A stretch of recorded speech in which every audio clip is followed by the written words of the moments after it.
Today I'm going to do a video on the Great Awakening. Unless you're living in a cave, you've probably heard this term thrown around a lot.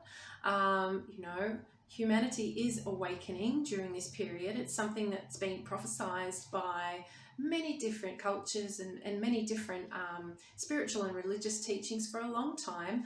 And I wanted to talk about that today because I really see this in terms of different levels of awakening.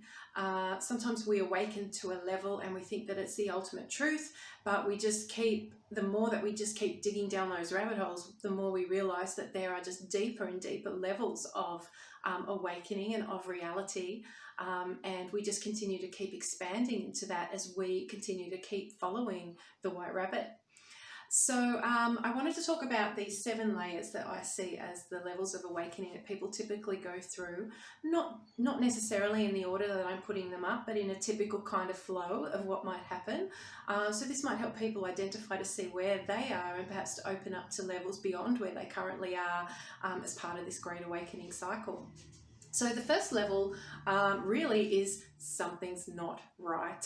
Just this kind of nagging feeling that something's not right with the world and what's going on.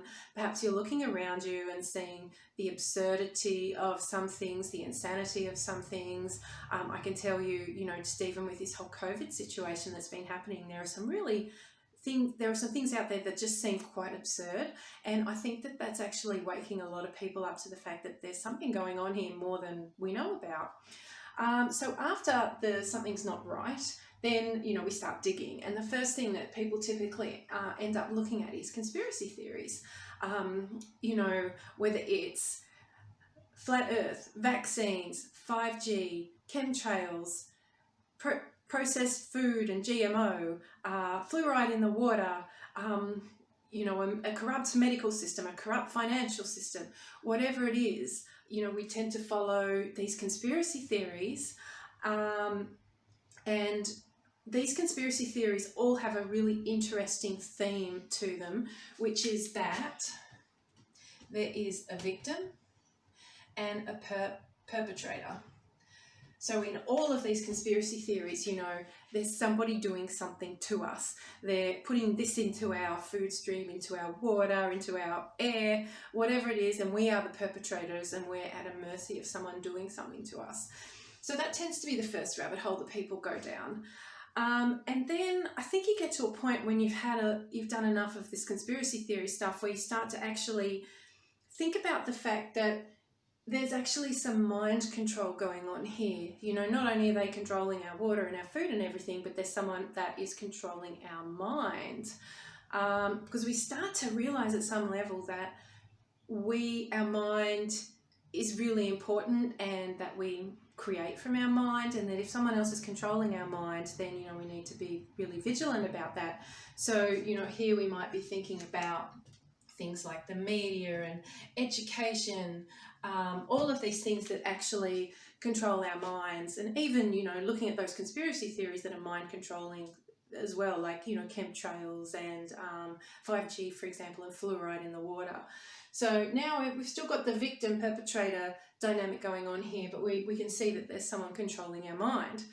So the next level of awakening that tends to come from this is that, well, if someone's controlling our mind, well, really what I need to be doing is getting control of my mind, my own mind, and not having somebody else insert programs for me to run. So once we get onto this control of mind level of awakening, this tends to be a really long process for a lot of people, because getting control of the mind can take you down so many different rabbit holes. Some examples of rabbit holes, of course, are things like the law of attraction. I'm just going to write these up here because I think a lot of people will relate to these. The law of attraction, where we can use our mind to create. So that's really cool. But a lot of people here will also go into things like healing and trauma, because as you start to get awareness of your mind and its workings, you start to realize that there's a lot of repressed and suppressed stuff going on that might come up, and a lot of that can be old trauma from childhood, and it's all bubbling to the surface. So often through this period, where we're gaining this awareness of what's going on in our mind, is that we have to go through a bit of a healing. And, sometimes as a result of this, we might have, a dark night of the soul, which is that all of that stuff is coming up in order for us to gain control of our mind again. So the other thing about this step is that we start to notice things like our judgments, and that we are living in a world of duality. We start to see that we have all of these judgments about things as good and bad, and that's all part of, the labels that our mind is giving automatically, that we have to take back control of, so that we can start to change our lives in ways for the better.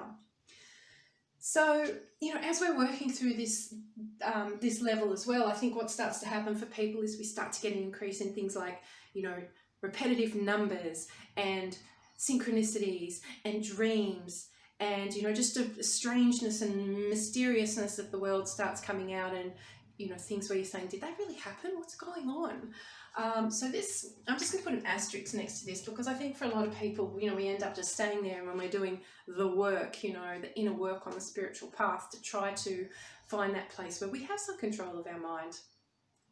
So I guess once we've gone through that phase enough, and we realise that our minds create reality, and then we start to say, well, we're all thinking different things. We've all got different belief systems, and if everything that we think and believe must become manifest in form, which is what we start to realise as creator beings, is that everyone's thinking different things. So there must be different realities out there. Everything that everyone's thinking must become form, and they're all different. So the concept of reality being an illusion tends to come up. And the other thing I'm just going to put here is multi-dimensionality, because if all these different realities have to exist for all these different people with different belief systems, we start to realise that everyone's reality is different. It's based on their perceptions and their perspective and their beliefs. And there's all these realities all coexisting with each other, somehow completely orchestrated for it to be a collective reality, but they're all different. So we start to realise there's this multidimensionality. We start to realise that perhaps what we see out there is an illusion because everyone's seeing different things. We start to realise that what we're seeing out there is actually a mirror of our own inner world. And it's pretty much at this time too where we start to think about things like frequency. We start to be thinking, well, I'm putting out a frequency and I'm perceiving the things that resonate with that frequency, and that's how I'm creating my reality, and that's how every person is creating their reality. So we start to really question what's out there as being real. So then the next thing that happens is once we start to realize that, we start to realize the power of our own mind and imagination and memory and perceptions in terms of everything that we see out there. And from back in the beginning where we were seeing this absurdity and this insanity and all these crazy systems and things that are reflected outside of us, we start to realize that we're seeing them because of our perceptions and our beliefs. So we take back responsibility for all of those things we've projected onto the outside world that we realize have been sourced from our mind, and we become a sovereign being, somebody who steps into their creative power, someone who realizes the power of their mind and their frequency, and they are not buying into what's out there in the outside world. They're not becoming part of it. Instead, what they're doing is imagining something better. In other words, they're creating despite what's in the outside world, and they're using the outside world as feedback to be able to decide what they want to create. So instead of, if I don't like something out there, instead of using this judgment about not liking something, they pull the responsibility back and say, well, there's obviously something in the collective human mind that's creating this thing, so I'm just going to view it as neutral, and instead I'm going to put out what I want for the world as a sovereign being. So it's non-judgmental. There's no judgment here. It's what might be called divine neutrality. And when you're in that place, it's like being in the 0 point where you can actually step into infinite potential and start putting energy into creating, the new earth. So that's the second last step. And then the last thing I've put down here, which is once you go through that phase and you realize that you are a creative being, is that you realize, well, who's giving me these thoughts? Who is acting? Who is thinking? Where are all these beliefs coming from? And you start to realize that actually they're not mine. They're coming through me. And you have this realization that we are one. There is no me. I'm just enacting this powerful life force, this creative force of evolution and expansion that's coming through me. I'm just a tool, just like the cells in our body are just reacting and responding to this human mind, or another mind that is controlling everything that happens in our body. So are we cells of Gaia, and we simply just are channeling everything through us to enact the evolution of a greater being than us. So at the end of the day, we really don't do anything except just be channels for that creative force. And I think when you get to this kind of space, you can realize that really all we have to do is surrender and have faith, because everything's in divine and perfect order.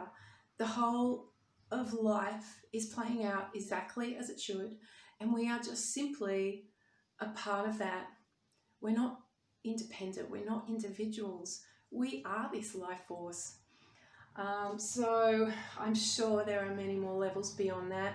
I kind of get the impression that these are the levels from moving from 3D to 5D, and that once we get to 5D, I'm sure there's a whole new set of learnings to go through. But I just think it's really interesting to have a look at the flow of awakening, and it can just give you some insights into where you might see you have some gaps or some things that you haven't looked at yet. So yeah, I hope you find that helpful, and I'll talk to you next time. Bye.